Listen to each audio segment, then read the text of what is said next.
एक कागज का टुकड़ा है जो खुद में शायद स्याही और कॉटन का बना है, लेकिन इसकी ताकत इतनी है कि पूरी दुनिया की इकोनॉमी को कंट्रोल करता है।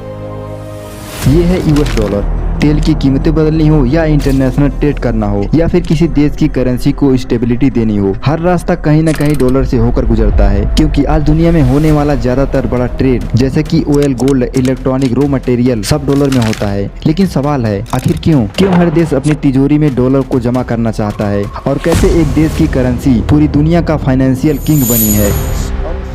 The dollar has dropped against all but a handful of major currencies over the last few months.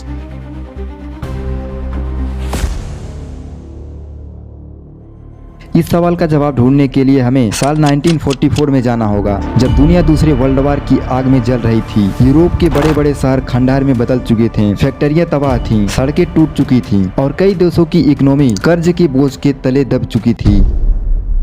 इसी माहौल में अमेरिका के न्यू हैम्पशायर स्टेट के एक छोटे से शहर ब्रेटन वुड्स में 44 देश के प्रतिनिधि इकट्ठा हुई। उनका उद्देश्य था कि युद्ध के बाद की दुनिया के लिए एक नया इकोनॉमी ढांचा तैयार करना। और इस सम्मेलन में एक ऐसा फैसला लिया गया जो आने वाले दशकों में पूरी दुनिया की इकोनॉमी की दिशा बदल दी।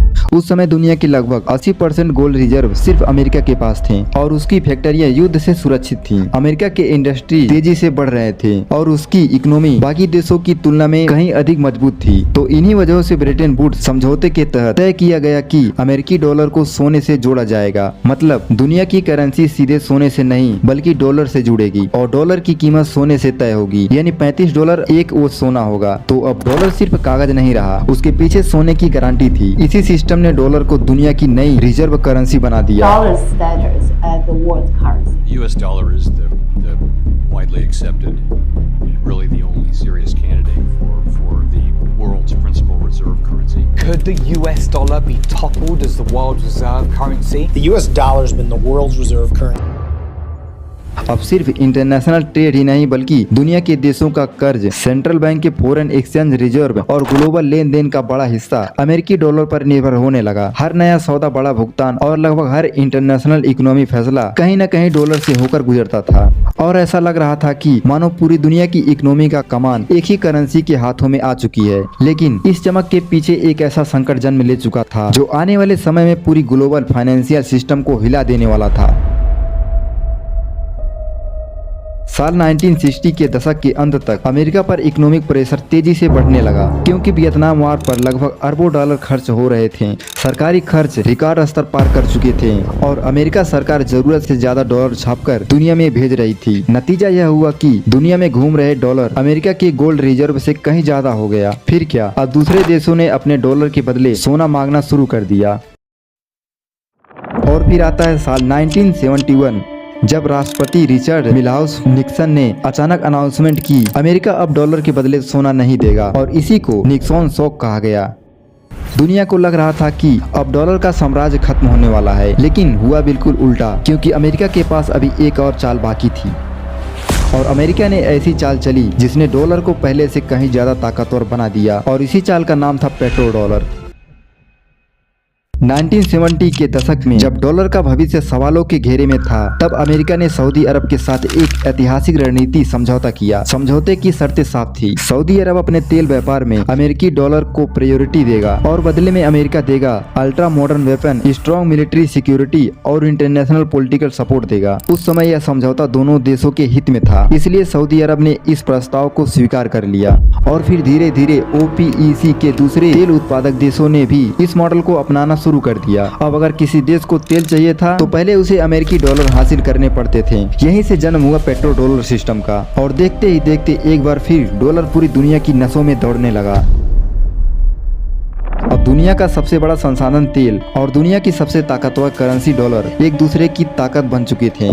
अब समझो अमेरिका का मास्टरमाइंड खेल। अमेरिका को जब जरूरत पड़ती डॉलर की, अमेरिका नया डॉलर छाप लेता था। फिर उन्हीं डॉलर से दुनिया भर से तेल, सोना और दूसरी कीमती चीजें खरीद लेता। वहीं दूसरी तरफ बाकी देश दिन रात मेहनत करके सामान बनाते और बदले में डॉलर कमाते। लेकिन कहानी यहीं खत्म नहीं होती, क्योंकि कमाए हुए उन डॉलर का बड़ा हिस्सा international trade, foreign exchange reserve या अमेरिकी सरकारी बॉन्ड और दूसरी अमेरिकी फाइनेंशियल एसेट में निवेश के रूप में फिर से अमेरिका की करेंसी में लौट आता था। यानी दुनिया मेहनत करती रही और डॉलर पूरी पूरी दुनिया में घूमता रहा, लेकिन उसका सबसे बड़ा फायदा बार बार अमेरिका को ही मिलता रहा। और यही वह व्यवस्था थी जिसने अमेरिका को भारी कर्ज के बावजूद दशकों तक ग्लोबल इकोनॉमिक सुपर पावर बनाए रखने में इम्पोर्टेंट रोल निभाई।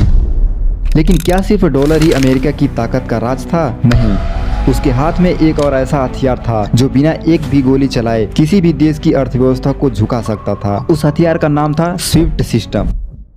क्योंकि दुनिया के हजारों बैंक अंतर्राष्ट्रीय भुगतान के लिए इसी नेटवर्क का इस्तेमाल करते हैं। अब अगर किसी देश को इस सिस्टम से बाहर कर दिया जाए तो उसके लिए दुनिया के साथ पैसा भेजना, पैसा लेना और अंतर्राष्ट्रीय व्यापार करना बेहद मुश्किल हो सकता है। और साल 2012 में जब ईरान के कई बैंक स्विफ्ट नेटवर्क से बाहर हुए तो सिर्फ बैंकिंग नहीं रुकी, तेल का पैसा अटकने लगा, विदेशी व्यापार मुश्किल हो गया, रियाल की कीमतें गिरने लगी, महंगाई बढ़ी और पूरी इकोनॉमी पर गहरा असर पड़ा। यही वजह थी कि स्विफ्ट से बाहर होना दुनिया के सबसे इम्पैक्टफुल इकोनॉमी वेपन में से एक माना जाने लगा।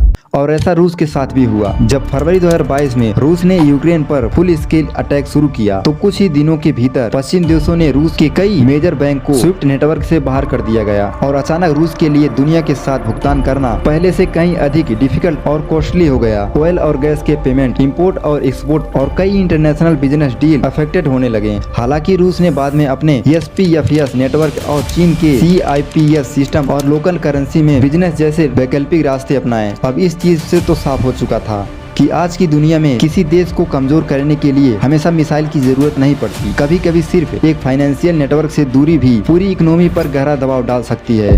अब दुनिया के देश आपस में जब इंपोर्ट एक्सपोर्ट करते हैं तो सामान का बिल या इनवॉइस बनाने के लिए 50% से ज्यादा मामलों में डॉलर का इस्तेमाल होता है। और स्विफ्ट के डेटा के अनुसार दुनिया भर के ट्रेड फाइनेंस लेन देन अकेले अमेरिकी डॉलर की हिस्सेदारी 82.50% है। अब मान लीजिए भारत ब्राजील से सोयाबीन खरीदता है या ब्राजील भारत से दवाइयाँ खरीदता है तो इस पूरे डील में अमेरिका कहीं भी शामिल नहीं है। लेकिन अगर बिल डॉलर में बनता है तो दोनों देशों को पहले अमेरिकी डॉलर का इंतजाम करना पड़ेगा। यानी कि व्यापार भारत और ब्राजील के बीच हो रहा है, लेकिन सौदे की भाषा अब भी डॉलर ही है। और यही वजह है कि अमेरिका हर डील का हिस्सा बने बिना भी उसकी करेंसी दुनिया के हर बड़े बिजनेस का हिस्सा बनी रहती है। और यही लगातार बनी रहने वाली ग्लोबल डिमांड डॉलर की सबसे बड़ी ताकत है।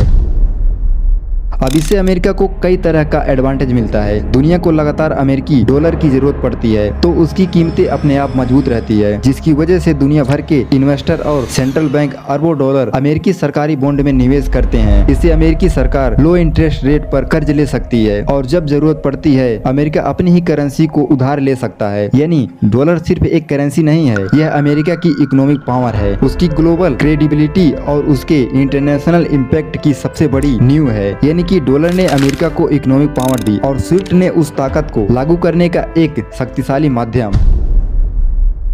लेकिन क्या अमेरिकी डॉलर की यह बादशाहत हमेशा बनी रहेगी? आज चीन अपनी करेंसी युआन में बिजनेस बढ़ा रहा है और ब्रिक्स देश आपसी बिजनेस में लोकल करेंसी का इस्तेमाल बढ़ाने की कोशिश कर रहे हैं। यहाँ तक कि कई देश डॉलर पर अपनी निर्भरता कम करना चाहते हैं। लेकिन सवाल सिर्फ इतना नहीं है कि क्या दुनिया डॉलर का विकल्प ढूंढ सकती है। असली सवाल यह है, क्या दुनिया के पास डॉलर जितना भरोसेमंद, उतना बड़ा और उतनी ही एक्सेप्टेबल कोई दूसरा विकल्प मौजूद है? जब तक इस सवाल का जवाब हाँ नहीं बनता तब तक अमेरिकी डॉलर सिर्फ एक करेंसी नहीं रहेगा, बल्कि पूरे ग्लोबल इकोनॉमी की सबसे बड़ी ताकत बना रहेगा। तो क्या दुनिया डॉलर से आजाद हो सकती है? चीन, रूस, भारत, ब्राजील ये अपनी करेंसी में ट्रेड करने की कोशिश कर रहे हैं, लेकिन आज भी सबसे ज्यादा ग्लोबल ट्रेड डॉलर में ही होता है। अब डॉलर की ताकत को हिलाने के लिए चाहिए सभी देशों की आपसी सहमति और कोई और मजबूत करेंसी जैसे युआन या डिजिटल करेंसी, लेकिन वो भी अभी दूर की बात है। तो दोस्तों, इस वीडियो में दी गई जानकारी आपको कैसी लगी हमें कमेंट में जरूर बताएं और चैनल को सब्सक्राइब भी कर लेना ताकि इसी तरह का इंफॉर्मेशन वीडियो आपको मिलता रहे। और अगला वीडियो किस टॉपिक पर चाहिए, अगर स्विफ्ट नेटवर्क पर वीडियो चाहिए तो कमेंट में स्विफ्ट नेटवर्क जरूर लिखें ताकि मुझे पता चले। मिलते हैं दोस्तों अगली वीडियो में इसी तरह नॉलेज के साथ।